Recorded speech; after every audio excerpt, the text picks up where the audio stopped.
Well, let me say first of all that this is not a time for sadness. Gough was ready to go and his family was ready for him to go. Rather, it's a remembrance of a great life.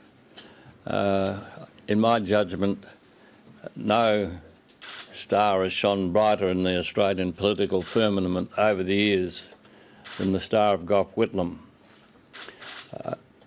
He is most remembered in my mind for the breadth of his interest in the issues which were of real importance to creating a society in Australia of social justice and of creating a nation secure in a rapidly changing world. It's not possible to list all those range of interests to which he was committed, but I'll just mention a few of them to give you some idea of the breadth of his interests and what he did. The simple truth is that Australia is a better country because of the life and work of Gough Whitlam. And that life and work covered, as I say, so many things. Just let me mention some of them without being exhaustive. Firstly, you think of his realisation of the need for the provision of adequate civic services in a rapidly urbanising and suburban Australia. Things like sewerage and so on. He was concerned with these very practical things. An issue of overwhelming importance to him, as you'll all remember, was his commitment to creating an efficient and just and equitable national health scheme.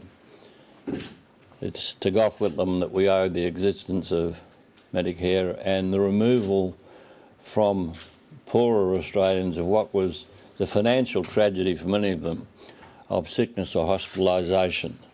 This hung over the heads of hundreds of thousands of Australians, and Gough removed that with his move to bring in Medicare, what is known now as Medicare, and he will always be remembered for that. Another passionate issue for Gough was his commitment to the concept of equality of opportunity in education. And he was absolutely right in his conviction that the mark of a civilised society is one in which every child, irrespective of the size of the parent's wallet, has the opportunity to develop the intrinsic talents with which they are born. And so many hundreds of thousands of Australians, millions of Australians, are indebted to him for the impetus he gave to that equality of opportunity in education. Those were some of the internal issues which were so important to him. But he was an international statesman as well, and he was one of the earliest Australian statesmen to recognise the changing significance of Asia in the post-Second War world. And in particular, of course, we all remember his commitment to recognising the increasing importance of China. As leader of the opposition, he went to China and incurred the ire of the then Prime Minister Billy McMahon, who virtually accused Gough Whitlam of being a traitor for going and visiting China.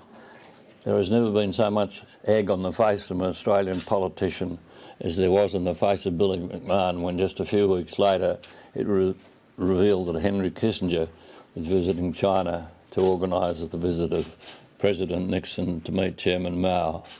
And of course, one of Gough's first acts when he became Prime Minister was to recognise China.